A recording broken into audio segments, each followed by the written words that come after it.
Ron Jeremy.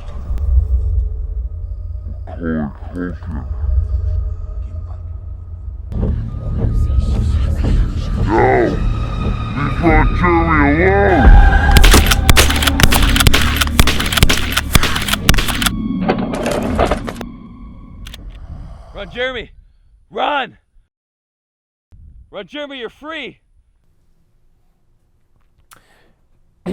If you've ever wanted to flip cock a lever action after watching either Chuck Connors and the Rifleman or Terminator 2, go ahead and hit that subscribe button. Guys, like and comment. The comment section is out of control. If you go down there, you're going to discover some very disturbing things, but it's going to be great, and it's the reason everybody comes to the channel. If you're looking to support the channel, the biggest supporter of the channel right now is Big Daddy Unlimited. Big Daddy Unlimited is like the Costco of the gun world, so get in there, find out if it is right for you. It's like a subscription service, but you get cheaper products when you subscribe to it and all that kind of stuff. So is it worth it? Do you spend money? If you do, it's probably gonna be worth it for you. If you're looking for sick bags and plaid and gloves, we have Vertex and of course LAX ammunition for all your ammunition needs. Discount code GRANTHEM gives you quite a little bit off of both of them. This video is sponsored by SimpliSafe. So SimpliSafe is a home security system. Been using them for a long time prior to them ever sponsoring videos, but they are sponsoring this one, so big thank you to them. Ladies, gentlemen, MG42s, thank you for tuning in to the channel. Today we're going to be talking about a very interesting firearm, and I believe the first time we're going to be talking about a lever action. We have the Marlin 1894 CST. So before we get into this rifle and a couple things about it, let's talk a little bit about what my relationship with Marlin is. I have no relationship with Marlin. This firearm was provided to me by Midwest Industries through Big Daddy Unlimited, so we want to thank them both for their support on this. Kind of going past that, you can't talk about Marlin without talking about the state of Marlin. If you're not aware, Marlin was bought up by Remington a little bit ago, and there were some quality control issues. You know, not defending Marlin at all, because Marlin definitely had some quality control issues after they were taken over. There's a lot of restructuring that went on. But I do believe that the quality of Marlin has vastly improved since those times, and I believe most rifles post-2015 seem to be pretty freaking good. So I'm not so concerned about quality control with Marlin as you might be if maybe you're not keeping up with the times and that type of thing. Now, I could be wrong, but I haven't seen any huge issues with Marlins post-2015 on their rifles. Their quality control seems to be pretty dang good right now. Now, when it comes to lever actions, I hear a lot of talk about, you know, why would I even consider buying a lever action? Well, I mean, waxing a little bit nostalgic, a lever action rifle was the first rifle I ever shot. You know, the first gun I ever shot. It was my dad's. It was a Marlin 22 lever action. It was what I shot, what I learned on. When I became old enough, it was given to me. When I went to college and I had no money to shoot, I'd often buy a brick, you know, back when they were like 10 bucks a brick, and I would go out for a weekend and I'd just, you know, shoot the brick over the weekend. So I'm very fond of lever actions because of nostalgia, because of movies, because of TV. But mostly just because, you know, I remember as a kid, you know, sitting on a hillside with my dad and shooting, you know, soda bottles and caps off bottles and that type of thing, and bonding with him and talking with him. And it's those types of things that kind of stick with me. And maybe that's why I'm so fond of lever action. But there's other reasons too. Lever actions are lightweight, they're reliable, they're simple. And they work. They shoot an interesting cartridge in most cases, and it's definitely a gun to consider for all-around brush needs and that type of thing. Semi-autos are awesome, and there's without a doubt, you know, no doubt in my mind that lever actions nowadays are obviously outclassed by, you know, semi-auto AR-15s and a variety of other firearms out there. But a couple things to consider when it comes to lever actions is laws. And I hate that this is a thing that we have to deal with, but there are certain states where you're not able to own those types of firearms due to laws, or in other countries where you might not be able to own semi-autos, and it's bullcrap. First off, your rights to own a firearm should never be infringed upon. But if it is, I'm never an advocate of leaving the state and fleeing to another state. I think that we need to fight on all fronts. If everybody leaves California, you know, and nobody fights a good fight in California, well, hell, we're gonna, you know, those people are gonna start spreading. The point is, we need to fight the fight everywhere. The entirety of the United States needs to be free. But if you're in a state where you're not able to currently get those, lever actions are good to go in all 50 states. So a lever action is oftentimes a good go-to in that case. Sometimes you can't have, you know, the tactical rifle. So this kind of fills that area in your life until your rights are restored to you. So there are definitely reasons to get lever action on top of the cool factor. But in any case, I know I've talked a lot about lever actions and nostalgia in America. So let's go ahead and let's talk about this. So this is the 1894 CST with an updated handguard from Midwest Industries. So let's go ahead and let's go from tip to butt here. And let's talk about this entire rifle and what I think about it. First off, one of the first things that everybody notices when it comes to the CST is they say, is that a threaded barrel? And you damn right it is. So if you're not familiar with suppressor usage, suppressors are pretty cool on rounds that can go subsonic. And that definitely holds true for the Marlin 1894 CST. So in weapons that are manually operated, you don't have all that extra noise that goes along with the weapon firing, i.e. the action cycling and all that noise that happens that kind of increases the amount of, you know, sound that comes away from your firearm every time you fire, even with a suppressor attached. So when you pull the trigger on a 1894 CST with a suppressor attached, you hear the hammer drop, and that's all you hear. And of course you hear the round. But what's cool is the CST is chambered in .357 Magnum. Now, if you're familiar with .357 Magnum, you'll know that .38 Special also can be fired out of a .357 Magnum. Not vice versa, but .38 Special can work through a .357 Magnum. Not can, it does work. And what's cool about .38 Special is they can be loaded to, you know, pretty low pressures and low velocity. So what that means is that they're subsonic. What then happens is you have one of the quietest firearms I've ever shot. You know, rifles when it comes. It's just a very fun gun to shoot. I think that's what it comes down to. I was talking to a fan who contacted me about this firearm, and he says that with a suppressor attached and firing .38 Special loads, he calls this the Diplomat. And he calls it the Diplomat because in most cases, people who are afraid of guns or people who are kind of on the fence about guns, it's a very friendly introduction to firearms. So I think it's a kind of a cool little thing. Like, is it super practical? No, but it's just a very quiet, very fun firearm to shoot, and I like that it comes threaded. All right, moving down from the threads, we have the barrel. It's a 16.5-inch barrel. Plenty accurate. It's much more accurate than in fact, I think it's definitely more accurate than the sights that they included with it, and we'll talk more about that later. We have a front sight post. They are XS sights. We're just going to get into them. So the XS sights are awesome. They're good. They're very good for fast acquisition. Kind of the problem that you run into with them is because the rear ghost ring is so wide. I know you can swap it out and stuff, but as it comes with the rifle, and that's how I'm going to review it, it's hard to get incredibly precise with it. Now at 50 yards, I'm putting it into about the size of the thumb, so it's fine. Thumb.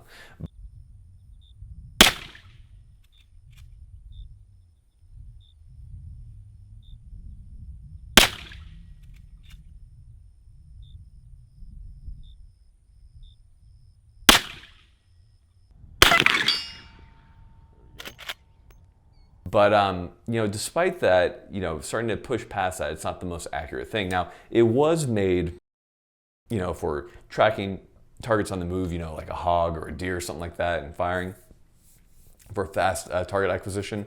But I kind of wish they would have had a slightly smaller aperture. Now, if you do want to change it, these are tapped, and you can add a rail and you can add a red dot. And this thing with a suppressor and a red dot is straight up, Elysium District 9 kind of status with a modernized old gun, so I'm totally down with it. All right, so moving from the barrel here, let's talk about the handguard. The handguard is oftentimes the most talked about portion of this gun. People ask every time they see this, they say, why? Why in God's name would you do this to a rifle? I think people have said, something to that effect every time a old firearm is brought into the new age with newer technology. I'm sure it happened with the M16 when it was modernized with rails and lasers and optics, and I'm sure it happened to the M4 and the M14 and blah, blah, blah, blah, and it goes on and on. But stop fighting it, just let it happen. Just lie back and think of America. So, reasons for a rail. Why in God's name would you need a rail on a lever action? Well, we talked about earlier that in some areas you're not able to get all the freedom that you want, and it sucks.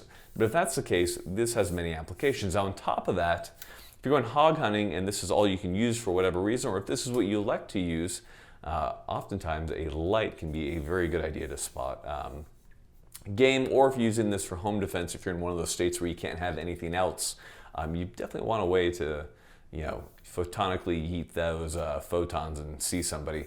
So the handguards absolutely make sense. Now, another thing that I like about it is I have a couple friends who've been injured in the service or have various disabilities that make it hard for them to hold firearms, and vertical grips or angled grips or hand stops really help these individuals.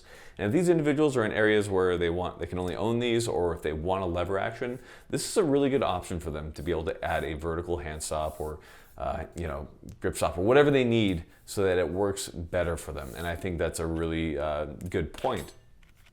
I think that's another reason why you might need one. Another thing I like about the handguard is it does reach further than the stock handguard that comes from Marlin.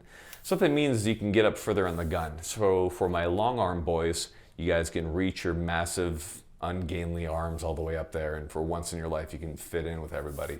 So good on you guys. In any case, I think the handguard's a really good idea. I know people are quick to shoot things down. I think it's just kind of the culture right now. But I like it. I think it's cool. I think it's a good idea for people who need it for a variety of reasons, or if they just kind of like the look of it. Who are we to judge? I mean, we LARP on, at the range in full kit. Who cares if a dude shows up with an M-LOK handguard? This is America. You get to do whatever the hell you want. So stop dissing on people. Now, in this particular setup right here, I have added a mod light on an Arisaka mount right here. Now, if you're going to mount a flashlight, I would definitely recommend not using a pressure pad, or if you do, use a cloud defensive, but I mostly use a clicky. So I just use my thumb to go ahead and actuate that. There's a variety of ways to set these up, but I found that the clicky on these work the best, even though I'm typically a pressure pad guy, but usually I like those at the top. You can't put it on the top, hence the cloud defensive, where you can mount it the M-LOK if you want to reach under and actuate it over there. That could work as well. Different methods, but I'm using the clicky. It's just sometimes, keeping it simple, stupid works pretty well.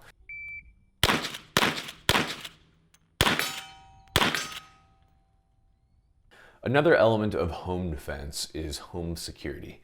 And I know I rep on it a lot, guys, but make sure you have some type of home security system. Obviously, I'm a big proponent of Simply Safe. I've been using them for a long time prior to them ever approaching me about channel sponsorship and that type of stuff. But that being said, why do I use them? Why do I recommend them? Well, it's kind of like the Netflix of the security world. So there's no contract. You're paying about 50 cents a day to have your home professionally monitored 24/7. It's reliable. If power or Wi-Fi goes out, they're still going to call police. Now, do make sure that you call local law enforcement in your area to make sure that everything's set up, because again, it is a do-it-yourself type system. Now, what makes it so great is you get to scale it based on what you need. So you put in motion sensors and window sensors for when windows are opening, and cameras and all that type of stuff to make sure you catch people if they're trying to steal stuff from you. So what I end up using it for is I have it on my safes, in my gun room. So I have the motion sensors on the safes, I have the camera systems in the safe room, and then an additional layer of security outside of that, peeling the onion layers of security on the doors going into my gun room. I also have the sensors and all that type of stuff. And maybe it's not just for me worried about if people are going to break in, but if you have kids, maybe it's a good way to monitor if some kids trying to get in or something like that. So there are multiple purposes to it. into why you might want to use it. Again, I like the camera system the most. Again, that kind of allows me to see precisely what the hell's going on. Also, if you have Amazon packages dropped off, that allows you to catch people in the act, which always feels good. That way you can prank them with great things and become YouTube famous. So there are a lot of great things about it. Again, so it's a safe, effective, reliable home security system that can be scaled to whatever you need. So guys, if you're interested in Simply Safe, simply go down to the URL right here. You have simplysafe.com/Garand to check them out. So again, make sure that you have your home security squared away. All right, moving back to the receiver right here. So kind of talking about 357 Magnum, a lot of people who aren't familiar with lever actions or with, you know, kind of those, what would you call them, older calibers, dare I say, might look at the 357 Magnum and say, why? Why would I want a 357 Magnum when I can have like a 30-30 or 45-70 when it comes to kind of those more classic type lever action calibers? And the reason that they chose 357 Magnum is, one, you have, you know, the same caliber between, you know, your rifle and your handgun. And you say, well, why would I want a handgun cartridge in this? Well, the 357 Magnum does really amazing things in a 16.5-inch barrel. Specifically, it gains around 500 or 600, depending on the ammunition, feet per second. That's a lot of energy coming from that round. In fact, it's good enough to take hogs, to take deer within about 150 yards.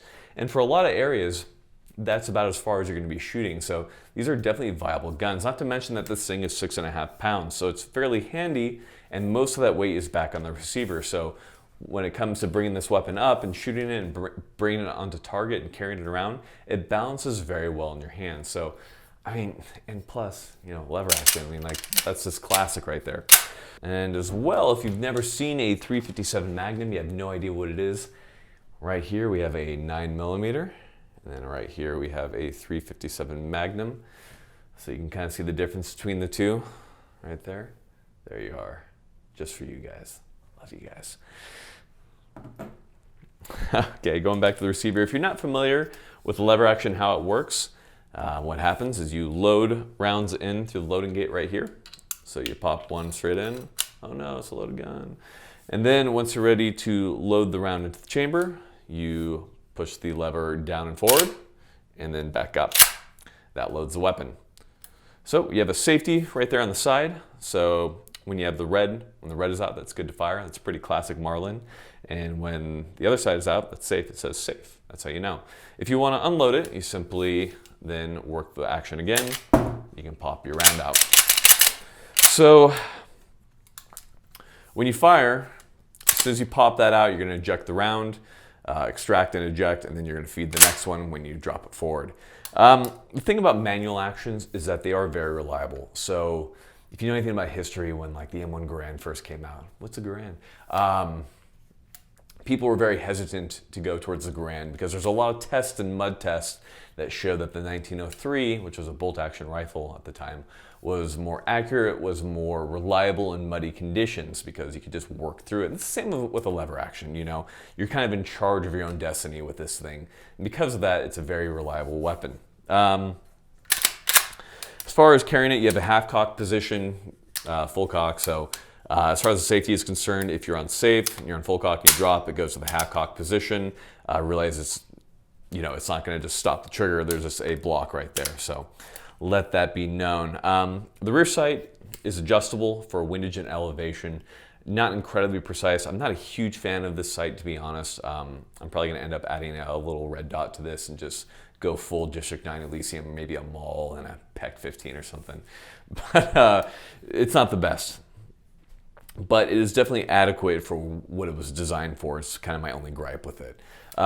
Moving down from there, oh God, we have two things to talk about. We have both the trigger and the lever action itself. So, ladies, gentlemen, MG42s, let's take a minute and let's go to Trigger Town together and Lever Action Town. So let's go ahead and make sure it's clear. That way I don't blow a hole in the ceiling right here. So go ahead and ghost this bad boy. All right, put your finger right over mine. And so we have no creep, nothing. Put pressure in. Clean, very clean break. All I had to do is pull the hammer back, but I didn't. All right, let's try that one more time. All right, that feels around maybe 5.5 pounds, but you know, there's a Glock 5.5 pounds, and there's this is like a single stage, very crisp, great let off. Oh, just beautiful. Great. So the trigger feels really good. How does the action feel?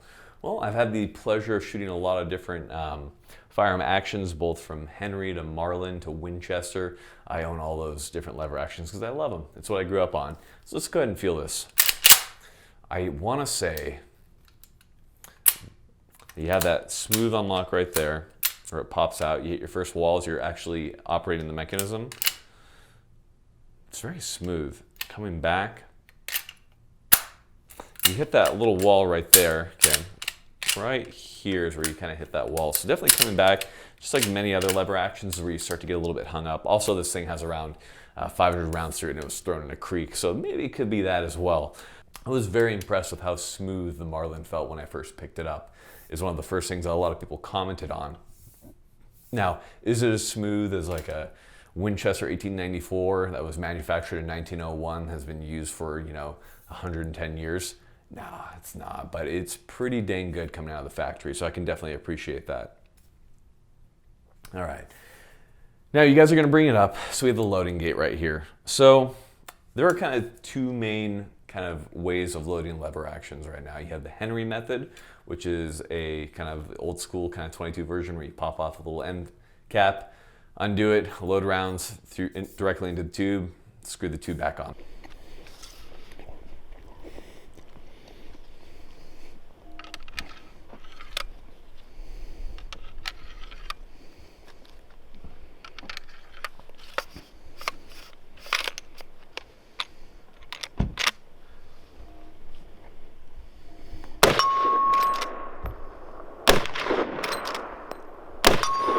The problem with that is, of course, loading in the field is tough because, you know, you're shooting at a hog and it runs into the bush and you're like, oh God, and you're like trying to undo it and the gun's down during that time. Versus a loading gate, the good thing about it is when you're loading, you know, the gun's still operational, you can top off your magazine tube, and this does hold 8 rounds. It's just, you know, in many ways it's better, but there are some problems there. For me, it's a little bit more, I guess, tough to kind of load this into the loading gate. It might just be because this gun isn't quite broken in. This thing probably needs, you know, maybe 5,000 more rounds before it's all the way broken in. But that loading gate's very stiff, which is good and bad. I'm definitely faster with the Henry, funny enough, because just pop it off and drop the rounds in and then load up. But at the same time, I can definitely appreciate the ability to top off my rounds more easily in a hunting situation. So if I were to have to choose, I would definitely take the loading gate mechanism over Henry's. Maybe that is personal preference, but you know, there you have it. As far as kind of overall build compared to the Henry, I do like the Henrys a lot, maybe a little bit more than the Marlins. And I hate saying that because, again, I grew up shooting a Marlin 22 lever action gun. But Henry makes some really good guns. We'll have some reviews coming out theirs with their rifles in the future, and Winchester and a couple others. But, and kind of that's where the hang up comes from, right? So you have this gun, which MSRP is around $1,200, which is a lot, but you know, street price probably closer to $800, $900 from what I've seen. It's still a lot for a lever action, and I know it makes a lot of people pause, and that's kind of the only thing that kind of I think is keeping people from getting this particular gun. If you don't want this one, I understand because of the price. I can definitely recommend Henry's, which I think they are still pricey, you know, $600, $700, but I think they're a phenomenal build quality. And what's great about that is you can still get this rail. If you want this rail, if you need this rail, you can still get a Henry with this rail because they make it for a variety of different lever actions out there. So kind of moving back from there, we have the stock, all-weather stock.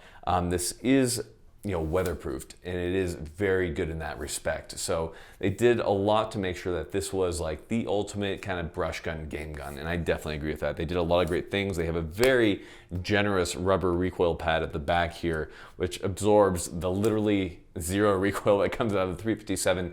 So it is a very comfortable gun to fire. I'd be happy to teach you know, novice shooters on this, people who are kind of recoil adverse.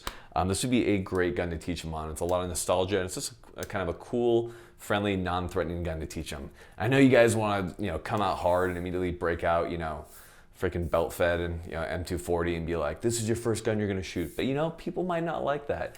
I'm looking at you, my Marines. Every time, talk about guys talk about teammates who have dated girls who have dated Marines, and they're always scarred in one way or another. So I don't know what you guys are doing to these girls, but God.